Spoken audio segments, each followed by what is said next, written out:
Hello students, আমি তোমাদের দাদা, তোমাদের স্যার, তোমাদের mentor Pappu Sarkar. Welcome to your channel ফিজিজি ইটস ইউর ফ্যামিলি। তোমরা যারা যারা 2024 বিশ্বভারতী ইউনিভার্সিটি থেকে বিভিন্ন ডিপার্টমেন্টে ইউজি কোর্সগুলো করতে যাচ্ছ, তোমাদের একটা অনেক বড় আপডেট চলে আসছে। তোমাদের আমি যেমন আগেই জানিয়েছিলাম যে বিশ্বভারতী ইউনিভার্সিটির অ্যাডমিশন পোর্টাল ওপেন হওয়ার চান্স আছে 3 আগস্ট, ঠিক তেমনই অফিসিয়ালি কিন্তু নোটিশ চলে আসছে যে বিশ্বভারতী ইউনিভার্সিটিতে অ্যাপ্লিকেশন স্টার্ট হচ্ছে 3 আগস্ট থেকে। অর্থাৎ 3 আগস্ট থেকে তোমরা কি করতো, বিশ্বভারতী ইউনিভার্সিটিতে ইউজি কোর্সে অ্যাডমিশন নিতে পারছো। তোমরা যারা যারা সিইউটি ইউজি 2024 এক্সামিনেশন দিয়েছো এবং স্কোর কার্ড পেয়েছো, তোমরা তারা তারা কি করতে পারো, সিইউটি ইউজির অ্যাপ্লিকেশন আইডি দ্বারা এখন বিশ্বভারতী ইউনিভার্সিটির ওয়েবসাইটে রেজিস্টার করতে পারো, এবং রেজিস্টার করার পর তোমাদের যে সিইউটির স্কোর কার্ড আছে তার থ্রুতে মেরিট লিস্ট পাবলিশ হবে, এবং পরবর্তীতে তোমরা কিন্তু বিশ্বভারতী ইউনিভার্সিটিতে কাউন্সিলিং এর পর অ্যাডমিশন নিতে পারো। সো বিশ্বভারতী ইউনিভার্সিটিতে তোমরা যে অ্যাডমিশন নিতেছো, রেজিস্ট্রেশন করতেছো, এই রেজিস্ট্রেশনের জন্য লাস্ট ডেট কবে থাকতেছে, রেজিস্ট্রেশন করার জন্য তোমাদের কি কি ডকুমেন্টস লাগবে, রেজিস্ট্রেশন স্টেপ বাই স্টেপ কেমন করে করতে পারো, কতটা সিট ক্যাপাসিটি থাকবে, সমস্ত কিছু নিয়ে এই ভিডিওতে আমরা ডিটেলসে আলোচনা করবো। তার জন্য ভিডিওটা শেষ অবধি সবাই দেখো, এবং তোমাদের যে বন্ধু বিশ্বভারতী ইউনিভার্সিটি এতে রেজিস্ট্রেশন করতে চায় অবশ্যই তাদের সঙ্গে ভিডিওটা শেয়ার করো, এবং এই ভিডিওটা একটা লাইক দাও, এবং ফিজিজি চ্যানেলটার সঙ্গে তোমরা অবশ্যই অবশ্যই যুক্ত থাকো। চলো তাহলে আমরা এই ভিডিওতে বিশ্বভারতী ইউনিভার্সিটি ইউজি অ্যাডমিশন সংক্রান্ত সমস্ত ডিটেলস এখানে জেনে নিই। সো তোমরা বিশ্বভারতী ইউনিভার্সিটিতে যারা যারা অ্যাপ্লিকেশন করতে যাচ্ছ, প্রথমে যেটা বললাম তোমাদের কিন্তু সিইউটি ইউজি দিতেই লাগবে, এবং সিইউটি ইউজি 2024 দিতে লাগবে, যেটা এনটিএ কন্ডাক্ট করা আছে, এবং তোমাদের ওই স্কোর কার্ডটা লাগবে। এবং স্কোর কার্ডটা থাকলে তাহলে তোমরা রেজিস্ট্রেশন পোর্টালে রেজিস্ট্রেশন করতে পারো। এখানে রেজিস্ট্রেশন পোর্টাল ওপেন হচ্ছে 3 আগস্ট এবং ক্লোজ হচ্ছে তোমাদের 16 আগস্ট। এরপরে কিন্তু এক্সটেনশন ডেট পাবে না, তার জন্য 16 আগস্টের মধ্যে সবাই রেজিস্ট্রেশন করে নেবে। আর লাস্ট ডেটের জন্য কেউ অপেক্ষা করে থাকবে না, তখন কিন্তু পোর্টাল খারাপ হবে। তার জন্য আমি বলবো তোমরা 5th 6th 7th এর মধ্যেই তোমরা কি করতে পারো, যত সম্ভব তাড়াতাড়ি কি করবে, রেজিস্ট্রেশন পোর্টাল ওপেন হওয়ার সঙ্গে সঙ্গে তোমরা কি করে নাও হচ্ছে রেজিস্ট্রেশন করে নাও। এবং পরবর্তীতে তোমাদের কোনো কিছু যদি ভুল হয়, সেটা কারেকশন করার কারেকশন উইন্ডো থাকবে হচ্ছে তোমাদের 18 আগস্ট থেকে 19 আগস্ট, এর মধ্যেই কারেকশন করতে লাগবে। তবে এখানে একটা জিনিস সাবধান করে দিই যে কারেকশন করার সময় তোমাদের কিন্তু সমস্ত কিছু কারেকশন হবে না, তোমাদের শুধুমাত্র একাডেমিক ডিটেলস কারেকশন হবে, পার্সোনাল ডিটেলস কোনো কিছুই কারেক্ট হবে না।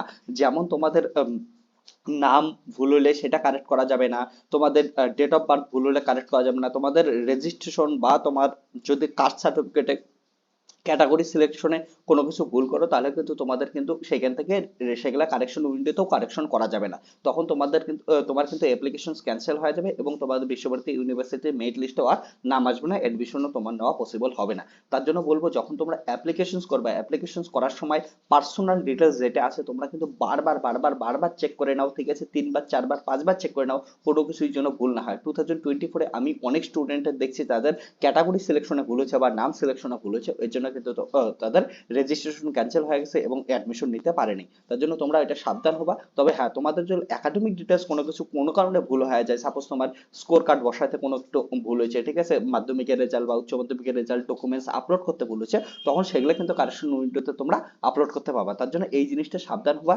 তবে আমি বলবো সেটাও ভুল করবা না, সেটাও বারবার বারবার চেক করবা। কিন্তু যদি ভুল করেও একাডেমিক সেকশন ভুল হয়, কিন্তু কারেকশন করার একটা চান্স থাকতেছে। কিন্তু তাছাড়া কিন্তু তোমাদের পার্সোনাল ডিটেলস কারেকশন করার কোনো চান্স থাকতেছে না, এটা কিন্তু আবার বলে দিলাম। ওকে, এবার বিশ্বভারতী ইউনিভার্সিটিতে রেজিস্ট্রেশন করার জন্য লিংক দিয়ে দিছে, এটা হচ্ছে রেজিস্ট্রেশন লিংক আছে, এখানে থ্রুতে রেজিস্ট্রেশন করতে লাগবে। কেমন করে রেজিস্ট্রেশন করতে লাগবে, কি কি ডকুমেন্টস লাগবে, সেটা আমি তোমাদের একটু পরে শেয়ার করে দিতেছি। ওকে, এবার ক্যান্ডিডেট ক্যান, ওকে, এখানে বলছে candidate can complete the submit registration form once he updates the form with the CUET UG 2024 এর স্কোর। তোমাদের কিন্তু সিইউটি ইউজি 2024 এর স্কোর কার্ডটা লাগবে, কারণ এটার উপর ভিত্তি করেই তোমাদের মেরিট লিস্ট পাবলিশ হবে, এবং পরবর্তীতে ভ্যাকেন্সি সিট অনুযায়ী তোমরা কি করতে পারো, অ্যাডমিশন নিতে পারো। তার জন্য এটা তো ইম্পর্টেন্ট জিনিস। রেজিস্ট্রেশন করার জন্য তোমাদের ফিস পেমেন্ট করতে লাগবে। আনরিজার্ভ ওবিসি ইডব্লিউএস ক্যান্ডিডেটের জন্য হচ্ছে 250 rupees, and SC ST PWD ক্যান্ডিডেটের জন্য 100 রুপিস ফিস পেমেন্ট করতে লাগতেছে। ওকে, তো আর এই রেজিস্ট্রেশন ফিসটা নট রিফান্ডেবল, এটা কোনো ভাবেই রিফান্ড পাবে না। তবে তোমরা যদি অ্যাডমিশন নাও, অ্যাডমিশনের পরবর্তীতে অ্যাডমিশন ক্যান্সেল করো, তখন তোমরা কি করতে তোমাদের কিন্তু ফিস রিফান্ড করে দেবে, কিন্তু রেজিস্ট্রেশন ফিস কি করবে না, রিফান্ড করবে না। আর তোমার যদি কারো কোনো ইনকমপ্লিট অ্যাপ্লিকেশন থেকে যায়, সেটা কিন্তু কিন্তু রিজেক্টেড করে দেওয়া হবে, এবং হেল্পলাইন নাম্বার বলা আছে, এটা কিন্তু হচ্ছে 10 AM থেকে 5 PM মধ্যে কাজ করবে। তো হেল্পলাইন নাম্বারে তোমরা হেল্প করতে পারো, হেল্প ডেস্কের ইমেল আইডি এখানে দেওয়া আছে। ওকে, এবার তোমাদের রেজিস্ট্রেশন করার আগে আমি একটা জিনিস বলে দেই যে তোমাদের কিন্তু বিশ্বভারতী ইউনিভার্সিটির ভ্যাকেন্সি কেমন করে দেখবে। ভ্যাকেন্সি দেখার জন্য তোমরা অবশ্যই অবশ্যই এখানে কি করবা হচ্ছে আহ, এই যে প্রসপেক্টাসটা ডাউনলোড করবা 2024-25 শিক্ষাবর্ষের যে প্রসপেক্টাস আছে সেটা ডাউনলোড করার সঙ্গে সঙ্গে এখানে দেখতে পাবা। সাপোজ আমি এখানে একটা ডিপার্টমেন্টে দেখাই দিচ্ছি, ইনস্টিটিউট অফ ল্যাঙ্গুয়েজ, ওকে, ভাষা ভবনের ক্ষেত্রে বিভিন্ন ল্যাঙ্গুয়েজ ডিপার্টমেন্টের ক্ষেত্রে তোমাদের এখানে একটা বুঝিয়ে দিচ্ছি। সাপোজ বেঙ্গুলি স্টুডেন্ট যারা যারা বিএ ক্ষেত্রে বিএ বেঙ্গুলি করতে যাচ্ছ, ওকে, প্রোগ্রাম কোড কত হচ্ছে বিএ, অর্থাৎ আন্ডার গ্রাজুয়েট কোর্সে বিএ অনার্স নিয়ে পড়াশোনা করতে চাচ্ছ, তাদের ক্ষেত্রে এখানে এলিজিবিলিটি ক্রাইটেরিয়া দেখতে পাবা। এলিজিবিলিটি ক্রাইটেরিয়া লেখা থাকবে এবং সঙ্গে সঙ্গে এখানে দুইটা ইম্পর্টেন্ট জিনিস বলা আছে, এক্সটার্নাল স্টুডেন্ট আর ইন্টারনাল স্টুডেন্ট। এই যে এলিজিবিলিটি ক্রাইটেরিয়া দুই ধরনের স্টুডেন্টের ক্ষেত্রে প্রযোজ্য। তোমাদের 60% marks in aggregate unreserved category এবং 60% মার্কস ইন বেঙ্গলি ক্লাস 12-এ। ওবিসি ক্যাটাগরির ক্ষেত্রে 54% marks in aggregate and 54% marks, okay, marks in 12। SC ST স্টুডেন্টের ক্ষেত্রে পাস করলেই হবে 12-এ, ওকে। সো এখানে ইন্টারনাল স্টুডেন্ট আর এক্সটার্নাল স্টুডেন্টের ব্যাপারটা একবার বুঝে নাও। এই যে এক্সটার্নাল স্টুডেন্টের টোটাল সিট দেখতে পাচ্ছ 25 এবং ইন্টারনাল স্টুডেন্টের টোটাল সিট কত আছে 25। ইন্টারনাল স্টুডেন্ট হচ্ছে সেই সকল স্টুডেন্ট যারা বিশ্বভারতী ইউনিভার্সিটির আন্ডারে যে বিভিন্ন স্কুলগুলো আছে ক্লাস 11-12-এ পড়াশোনা করছে, তারা ইন্টারনাল স্টুডেন্ট। তারা কি করতে পারে, তাদের জন্য একটা রিজার্ভেশন আছে, সিট রিজার্ভ আছে, সেই রিজার্ভ সিটে আমরা অ্যাডমিশন নিতে পারে। 25টা রিজার্ভ সিট আছে টোটাল। আর এক্সটার্নাল স্টুডেন্ট যারা বিশ্বভারতী ইউনিভার্সিটির বাইরে যে কোনো ইউনিভার্সিটি কলেজ তোমরা বোর্ডের আন্ডারে যেটা পড়াশোনা করছো, ওকে। ইন্টারনাল স্টুডেন্ট যারা বিশ্বভারতী ইউনিভার্সিটির আন্ডারে থাকা স্কুলে পড়াশোনা করছে। আর এক্সটার্নাল হচ্ছে বিশ্বভারতী ইউনিভার্সিটির বাইরে যে সমস্ত board, West Bengal board, ICC board, okay, CBC board, যেগুলোই বোর্ড আছে যেগুলো পড়াশোনা করছো সেই বোর্ডের স্টুডেন্টরা কি হয়েছে, অর্থাৎ যারা বিশ্বভারতী ইউনিভার্সিটিতে আগে পড়ো নাই, ক্লাস 11-12-এ পড়ো নাই, তাদের ক্ষেত্রে এক্সটার্নাল স্টুডেন্ট। তো তোমাদের এটা হচ্ছে সিট সংখ্যা দেওয়া আছে এবং সেটা কিন্তু এখানে ক্যাটাগরি ওয়াইজও দেওয়া আছে, ওকে। চাইনিজ স্টুডেন্টের ক্ষেত্রেও একটা জিনিস দেখতে পাবা, চাইনিজ স্টুডেন্টের ক্ষেত্রে ওইটা বলা আছে, ঠিক আছে। ঠিক তেমনই এখান থেকে তোমরা কি করো, সমস্ত কোর্সগুলোর জন্য তোমরা দেখে নিতে পারো। ইংলিশের জন্য টোটাল সিট হচ্ছে এক্সটার্নাল স্টুডেন্টের ক্ষেত্রে 25। আর এই যে নোটিশটা এটা, ওকে, এই যে নোটিশটার ক্ষেত্রে সিইউটি ইউজি তো এক্সটার্নাল ইন্টারনাল সব স্টুডেন্টরাই দিছো। তো তোমরা দেখে নাও যারা যারা এক্সটার্নাল স্টুডেন্ট তাদের ক্ষেত্রে কম্পিটিশন বেশি থাকবে, ইন্টারনাল স্টুডেন্টের ক্ষেত্রে কম্পিটিশন অনেক অনেক কম থাকবে। কারণ ইন্টারনাল স্টুডেন্টের সংখ্যাই কম হয়, এক্সটার্নাল স্টুডেন্টের সংখ্যা অনেক বেশি হয় এবং এখানে কি আছে হচ্ছে সিট ক্যাপাসিটি ওই হিসেবে অনেক কম থাকে, তার জন্য তোমাদের কম্পিটিশন অনেক বেশি হবে, ওকে। সো তোমরা এখান থেকে প্রতিটা ডিপার্টমেন্টে তোমরা দেখে দিতে পারো। তার জন্য প্রসপেক্টাস ডাউনলোড করবা, প্রসপেক্টাস ডাউনলোড করে এখান থেকে অনেক ডিপার্টমেন্ট আছে, সমস্ত ডিপার্টমেন্ট গুলাই তোমরা কি করছো এক এক করে দেখে নিবা, ওকে। এর পরের ভিডিওতে আমি ডিটেলসে প্রতিটা ডিপার্টমেন্ট ওয়াইজ কি করব, সিট ক্যাপাসিটি কত আছে, কাট অফ কত যেতে পারে, সমস্ত কিছু নিয়ে আমি ডিটেলসে ভিডিও বানাবো। সো এখান থেকে তোমরা নিজেরাও এখন চাইলে দেখে নিতে পারো, ওকে। এবার রেজিস্ট্রেশন করার জন্য কি করতে লাগবে, তোমরা বিশ্বভারতী ইউনিভার্সিটির ওয়েবসাইটটা অন করবা। অন করার সঙ্গে সঙ্গে এখানে বিশ্বভারতী ইউনিভার্সিটি সার্চ করলেই এমন হচ্ছে অ্যাডমিশন পোর্টাল 2024 বিশ্বভারতী ইউনিভার্সিটি দুইটা আর কি পোর্টাল। একটা হচ্ছে নর্মাল কলেজের পোর্টালটা যেখানে ক্লাস টেলাস সম্বন্ধে অ্যানাউন্সমেন্ট আসে, আর একটা হচ্ছে অ্যাডমিশন পোর্টাল। অ্যাডমিশন পোর্টালে ক্লিক করার সঙ্গে সঙ্গে তোমরা দেখতে পাবা যে এখানে চলে আসবে যে ইউজি কোর্সের অ্যাপ্লাই স্টার্ট হচ্ছে। এখানে যদি অ্যাপ্লাই করা অ্যাপ্লাই ইউজি কোর্স, ওকে, অ্যাপ্লাই ইউজি কোর্স করার সঙ্গে সঙ্গে এখানে নিউ রেজিস্ট্রেশন আসবে। এবার নিউ রেজিস্ট্রেশন করার সঙ্গে সঙ্গে তোমরা এখানে কি করবা, নিউ রেজিস্ট্রেশন করে দেবা। নিউ রেজিস্ট্রেশন করার সময় এখানে হচ্ছে তোমাদের অ্যাপ্লিকেন্টস অ্যাপ্লিকেন্ট, এইখানে দেখে নাও একবার, অ্যাপ্লিকেন্ট সিইউটি অ্যাপ্লিকেশনস নাম্বার, তোমাদের এখানে সিইউটি অ্যাপ্লিকেশনস নাম্বার দিতে লাগবে। তারপরে হচ্ছে সিইউটি অ্যাপ্লিকেশনস ফর্মে তোমার যে ডেট অফ বার্থ আছে সেটা ডেট অফ বার্থটা এখানে দিতে লাগবে, ক্যাপচা ফিল আপ করতে লাগবে, ক্যাপচা ফিল আপ করলেই রেজিস্টার হয়ে যাবে, ওকে। এবার রেজিস্টার হওয়ার সময় এখানে কয়েকটা জিনিস মাথায় রাখবা, যে তোমরা যে অ্যাপ্লিকেশনস করার সময় নাম দিবা সেটা কিন্তু নামটা অবশ্যই ক্লাস 10 বোর্ডের মার্কশিটে যে নাম আছে সেই নাম, সেই ডিটেলস, তোমার বাবার নাম, এই সমস্ত কিছু কিন্তু ক্লাস 10 বোর্ডের মার্কশিট অনুযায়ী দিতে লাগবে, ওকে। applicant can log into the admission portal through their registered email address only। তোমরা পরবর্তীতে যখন লগইন করবা, লগইন করার সময় কিন্তু কি করতে লাগবে, তোমাদের যে রেজিস্টার্ড ইমেল আইডি আছে সেটা থ্রুতেই লগইন করতে লাগবে এবং সেই রেজিস্টার্ড ইমেল আইডিটার জন্য অবভিয়াসলি একটা অ্যাক্টিভ ইমেল আইডি হয়, ফাংশনাল ইমেল আইডি হয়, যেটা কাজ করতেছে, কারণটা ওটার মধ্যে কিন্তু তোমাদের সমস্ত নোটিফিকেশন ওটিপি সমস্ত কিছুই আসবে এবং এটা যখন ইউজ করবা latest version Google Chrome use করার কথা বলা আছে। তারপরে আমি তো তোমাদের এখান থেকে দেখাইতে পাচ্ছি না যে কেমন করে রেজিস্ট্রেশন করবা, কারণ আমার কাছে সিইউটি অ্যাপ্লিকেশনস নাম্বার নাই। সো একবার তোমরা যখন রেজিস্ট্রেশন করবা, রেজিস্ট্রেশন করার পর এখানে এখানে এসে লগইন করতে লাগবে। লগইন করার সময় কি করবা হচ্ছে এমন করে সিইউটি অ্যাপ্লিকেশনস নাম্বার পাসওয়ার্ড, ওকে, পাসওয়ার্ড দিয়ে দিবা, ওকে। দেওয়ার পর তোমাদের কি করতে লাগবে, এখানে লগ ইন করার পর হচ্ছে ক্যাপচা ফিল আপ করবা, ক্যাপচা ফিল আপ করার পর লগ ইন করে নিবা। ওকে, আর যদি কেউ পাসওয়ার্ড ভুলে যাও, রেজিস্ট্রেশন করছো যেটা পাসওয়ার্ড দিয়ে সেটা যদি ভুলে যাও, এখান থেকে ফরগট পাসওয়ার্ড করতে পারো।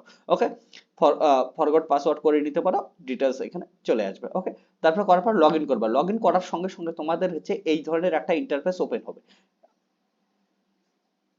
ওকে, এই ধরনের একটা ইন্টারফেস ওপেন হবে। এই ইন্টারফেসটা ওপেন হওয়ার সঙ্গে সঙ্গে তোমাদের কিন্তু বিভিন্ন অনেক বড় একটা ফর্ম ফিল আপ করতে লাগবে। ফর্ম ফিল আপের ক্ষেত্রে কি প্রোফাইল আছে, সিলেক্টেড প্রোগ্রাম আছে, মাই পেমেন্টস আছে, তিনটে জিনিস কমপ্লিট করতে লাগবে। এই তিনটে জিনিস যখন কমপ্লিট হবে তারপরে তোমাদের কিন্তু স্কোর কার্ড সমস্ত কিছু আপলোড করার পর পরবর্তীতে তোমাদের কিন্তু অ্যাপ্লিকেশন কমপ্লিট হবে। আর অ্যাপ্লিকেশন কমপ্লিট না করলে তোমাদের কিন্তু রেজিস্ট্রেশন কমপ্লিট ইনকমপ্লিট থাকলে তোমাদের কিন্তু অ্যাডমিশন পরবর্তীতে হতে পারবে না, তার জন্য সাবধান।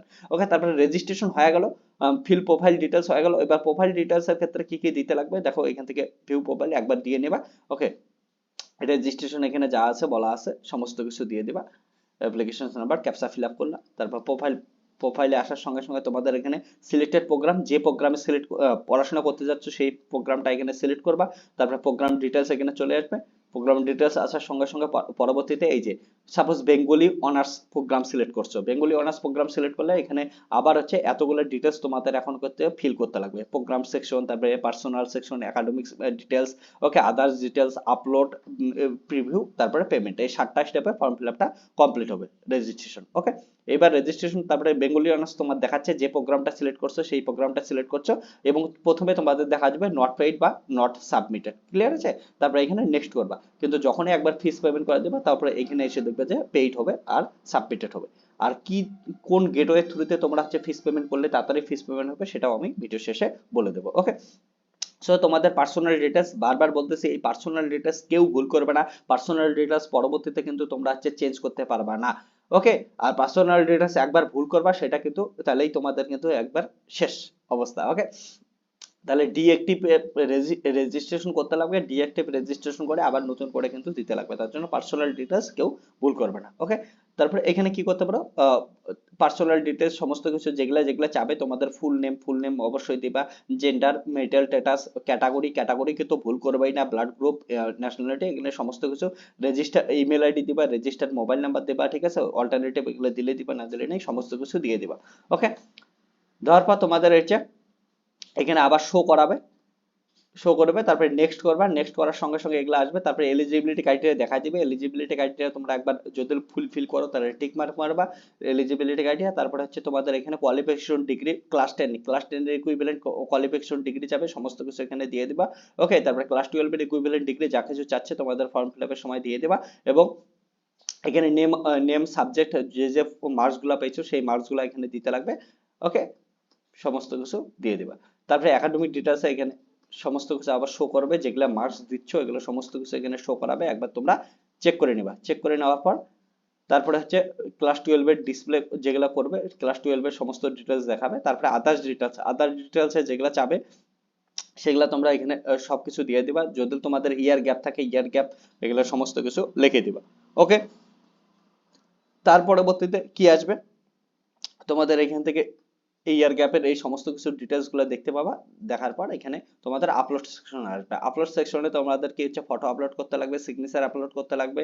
ওকে, তারপরে এখানে পার্সোনাল ডিটেলস বাকি সমস্ত যেগুলো ডিটেলস চাইছে আপলোড করতে লাগবে, আর যেগুলো তোমাদের কাছে নাই সেই সার্টিফিকেট গুলো আপলোড করতে লাগবে না।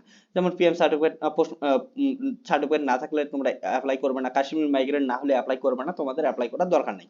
আর যদি সেটা কাশ্মীর মাইগ্রেন্ট না হও, তোমাদের যদি এটা ফর্ম ফিল আপ না হয় তাহলে এটা যে কোনো একটা সার্টিফিকেট অ্যাপ্লাই করে দিলে হবে, যে কোনো একটা সাদা সাদা ব্ল্যাঙ্ক পেন একটা কি করবা এখানে আপলোড করে দেবা। যদি দেখা যায় আপলোড করতেই লাগবে তাহলে অবভিয়াসলি কি করবা, এখানে একটা হোয়াইট ব্ল্যাঙ্ক পেপার একটা কি করবা হচ্ছে আপলোড করে দিবা, তাহলেই হবে। ওকে, কিন্তু যেটা যেটা তোমাদের ক্ষেত্রে অ্যাপ্লিকেবল সেটা কিন্তু তোমার দিতেই লাগবে। ওকে, সিঙ্গেল গার্ল সার্টিফিকেট থাকলে অ্যাপ্লিকেবল হলে দিবা, আর না থাকলে হচ্ছে কিছু যদি না বলে না দিলে নাই। আর যদি তোমাদের রেজিস্ট্রেশনে প্রবলেম হয় তাহলে ব্ল্যাঙ্ক পেজ একটা আপলোড করে দেবা। ওকে, তাহলে আইডি প্রুফ ডকুমেন্ট হিসেবে তোমরা voter ID, Aadhaar card, PAN card, driving licence, okay, passport, যে কোনো কিছু এখানে ইউজ করে দিতে পারো। ওকে, ক্লাস 10 এর কি বলছে, scan both side, okay, both marksheet and certificate in a single field upload. ও তার মানে ক্লাস 10 এ তোমাদের কিন্তু মার্কশিট এন্ড রেজাল্ট দুটেই কিন্তু একসঙ্গে একটা পিডিএফ এর মধ্যে মার্জ করে আপলোড করতে লাগবে, এবং ক্লাস 12 এর ক্ষেত্রেও সেটা সেম জিনিস, মার্কশিট এবং সার্টিফিকেট দুটেই কিন্তু একসঙ্গে একটা পেজের মধ্যে স্ক্যান করতে লাগবে। ওকে, একটা পেজের মধ্যে স্ক্যান করে একসঙ্গে আপলোড করতে লাগবে একটা পিডিএফ এর মধ্যে। ওকে, এটা জিনিস সাবধানে করে নিবা। ক্লিয়ার আছে? সো এখান থেকে যেগুলো জিনিস আপলোড করবা একবার দেখে নিবা যে কি কি আপলোড করতে লাগবে, সমস্ত মার্কস ডিটেলস ঠিক আছে কি নাই একবার দেখে নিবা। ওকে, তারপরে এখানে পেমেন্ট অপশন আসবে, পেমেন্টের অপশন আসে সবকিছু দেখাবে, তারপরে তোমরা এগুলা হচ্ছে টিক মার্ক দিবা যেগুলো সব ঠিক আছে ঠিক আছে ঠিক আছে। আর ওকে, এখানে টিক মার্ক দিয়ে নিবা, সমস্ত কিছু টিক মার্ক দিয়ে পেমেন্ট গেটওয়ে পাবা। পেমেন্ট গেটওয়ে পাইলে তোমাদের এখানে credit card, debit card, net banking, UPI অনেক কিছু পাবা। তার জন্য বলবো ইউপিআই দিয়ে করলে কিন্তু অনেক সময় প্রবলেম হয়, তার জন্য তোমাদের বলবো সব থেকে ভালো হয় ডেবিট কার্ড বা নেট ব্যাংকিং দিয়ে করো।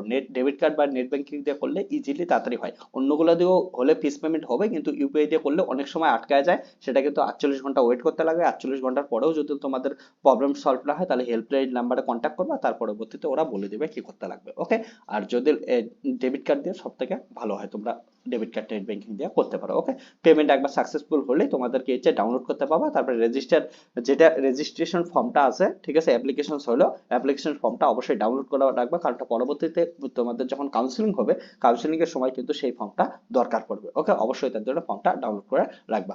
সো বিশ্বভারতী ইউনিভার্সিটিতে তোমাদের এখানে রেজিস্টার হবে, সমস্ত কিছু আমি ডিটেলসে বললাম। এবার এর পরবর্তীতে তোমাদের মেরিট লিস্ট যখন পাবলিশ হবে, মেরিট লিস্টে তোমাদের কাট অফ কত যেতে পারে, ঠিক আছে, প্রতিটা ডিপার্টমেন্টের কত কত সিট ক্যাপাসিটি আছে, ইনটেক ক্যাপাসিটি আছে, সমস্ত কিছু নিয়ে ডিটেলসে আরো ভিডিও আসতেই থাকবে, তার জন্য তোমাদের চ্যানেলটার সঙ্গে যুক্ত থাকো। ওকে, আর এই এই অ্যাডমিশন সংক্রান্ত যদি কোনো কোশ্চেন থাকে অবশ্যই তোমরা কমেন্ট সেকশনে কমেন্ট করতে পারো। ওকে, কেমন করে আমি এই ভিডিওতে এখন অবধি যা যা জিনিসগুলো বললাম তোমাদের কেমন করে তোমরা অ্যাপ্লাই করতে পারো, অ্যাপ্লাই করার সময় কি কি জিনিসগুলো খেয়াল রাখতে লাগবে। হ্যাঁ, তোমাদের অ্যাপ্লাই করার সময় আর যেটা জিনিস বললাম, যদি কোথাও আপলোড না করলে তোমাদের যদি ইনকমপ্লিট দেখায় তাহলে ওখানে ব্ল্যাঙ্ক পেপার আপলোড করে দিলে হবে, যেগুলো জায়গায় অ্যাপ্লিকেবল না সেটা বললাম। এবং তোমাদের কিন্তু কয়টা জিনিস মাথায় রাখবে, পেমেন্ট গেটওয়েতে ডেবিট কার্ড দিয়ে বা হচ্ছে নেট ব্যাংকিং দিয়ে পেমেন্ট করা সব থেকে ভালো, অন্যগুলো দিয়েও তোমরা পেমেন্ট করতে পারো, কিন্তু অনেক সময় আটকা যাইতে পারে। ওকে, আর তারপরে হচ্ছে সেকেন্ড কোর্স, যেটা আমি বলতে ভুলে গেছি এখন বলি। তোমাদের অনেকে আসো বিশ্বভারতী ইউনিভার্সিটিতে দুইটা বা তিনটা তোমরা ফর্ম ফিল আপ করতে পারো। হ্যাঁ, দুইটা তিনটাও ফর্ম ফিল আপ করতে পারো। দুই তিনটা ফর্ম ফিল আপ করার জন্য কি করতে লাগবে, প্রথমে তোমরা কি করলে রেজিস্ট্রেশন করলে, রেজিস্ট্রেশন একটাই হবে। ওকে, রেজিস্ট্রেশন একটাই হলে তারপরে রেজিস্ট্রেশন করার সময় এইটা তো দিলে, দেওয়ার পর রেজিস্ট্রেশনে তোমার ডিটেল চাবে, নাম চাবে। ওকে, ওই ইন্টারফেসটা আমার এখানে দেখাতে পাচ্ছি না, কারণ ওটা এর পরেই আসবে। ওকে, রেজিস্ট্রেশনের যে ইন্টারফেসটা সেটা হচ্ছে অ্যাপ্লিকেশন করার পরে ক্যাপচা ফিল আপ করার পর আসবে। ওকে, সো ওই জন্য আমি এটা তোমাদের দেখাতে পাচ্ছি না। তো যখন আসবে ওটা রেজিস্ট্রেশন করলে, রেজিস্ট্রেশন করার পর তোমাদের ওখানে পাসওয়ার্ড দিতে লাগবে, পাসওয়ার্ড পাবা, সেটা দিয়ে কিন্তু লগ ইন করবা। সেটা দিয়ে লগ ইন করবা, লগ ইন করার সময় লগ ইন যখন করে নেবা, লগ ইন করার সময় এখানে পাসওয়ার্ড, সিইউটি অ্যাপ্লিকেশন নাম্বার সবার সাথে লগ ইন করবা। লগ ইন করে যেমন করে আমি দেখাইলাম যে রেজিস্ট্রেশন করতে লাগবে, তেমন করে তো রেজিস্ট্রেশন করলাম। ওকে, একবার রেজিস্ট্রেশন করলাম। এবার পরবর্তীতে দ্বিতীয়বার যখন রেজিস্ট্রেশন করবা, রেজিস্ট্রেশন করার সময় দ্বিতীয়বার আবার আসবা, লগ ইন করবা। লগ ইন করার পর তোমাদের যে জিনিসটা, রেজিস্ট্রেশন একবারই হবে। ওকে, রেজিস্ট্রেশন একবার হচ্ছে, কিন্তু আবার লগ ইন করবা। লগ ইন করার পর নতুন করে আবার ফর্ম ফিল আপ শুরু করতে লাগবে। নতুন করে ফর্ম ফিল আপ শুরু করার জন্য কি করবা, এইবার তোমাদের যে প্রোগ্রাম আছে এই প্রোগ্রামটাকে ডিফাইন নেবা। সাপোজ প্রথমে বাংলা অনার্স নিছো, পরের বছর তোমরা হিস্ট্রি অনার্স চাও, তাহলে কি করবা, এখানে হিস্ট্রি অনার্স নেবো। ওকে, বা হচ্ছে ফিজিক্স অনার্স চাও, তাহলে এখানে ফিজিক্স অনার্স সিলেক্ট করবা। অবভিয়াসলি সেটার জন্য এলিজিবিলিটি ক্রাইটেরিয়া মেনটেন করে। তোমাদের সিইউটি তে প্রথম কথা হচ্ছে সিইউটি তে ওঠে পরীক্ষা দিছো কি দাও নাই, এবং এলিজিবিলিটি ক্রাইটেরিয়া মিলতেছে কি মেলে নাই। তোমরা তিনটা চারটা প্রোগ্রামও তোমরা একটা দুইটা তিনটা প্রোগ্রাম সিলেক্ট করতে পারো। যে প্রোগ্রামগুলো সিলেক্ট করবা তাহলে একবার একটা প্রোগ্রামের জন্য ফর্ম ফিল আপ হবে, দ্বিতীয়বার আর একটা প্রোগ্রামের জন্য সেম ভাবে তোমরা ফর্ম ফিল আপ করবা, কিন্তু এখানে এসে কি করবা, প্রোগ্রামটাকে চেঞ্জ করে নিবা। ওকে, তোমার প্রোগ্রাম বেঙ্গলি অনার্সের জায়গায় হয়তো এখন হিস্ট্রি অনার্স দিয়ে দিলা বা ইংলিশ অনার্স দিয়ে দিলা, তাহলে এটা কি করবা, আচ্ছা বারবার চেঞ্জ করতে থাকবা এবং নতুন করে ফর্ম ফিল আপ করতে লাগবে। ক্লিয়ার হচ্ছে? তাহলে রেজিস্ট্রেশন একটাই থাকবে, এখানে প্রোগ্রাম সিলেক্ট করা, কিন্তু এইবার কিন্তু সেকেন্ডটার জন্য আবার নতুন করে ফিস পেমেন্ট করতে লাগবে। থার্ডটা যদি করো, থার্ডটার জন্য আবার নতুন করে ফিস পেমেন্ট করতে লাগবে। তার জন্য প্রতিটার জন্য আলাদা আলাদা করে কিন্তু ফিস পেমেন্ট করতে লাগবে। ওকে, তো বিশ্বভারতী ইউনিভার্সিটি অ্যাডমিশন সংক্রান্ত, রেজিস্ট্রেশন সংক্রান্ত এটাই আপডেট ছিল। এর পরবর্তীতে যে কোনো আপডেট আসলে তোমাদের সঙ্গে শেয়ার করবো, তার জন্য চ্যানেলটার সঙ্গে যুক্ত থাকো। Tata, bye bye, take care, দেখা হচ্ছে নেক্সট ভিডিওতে।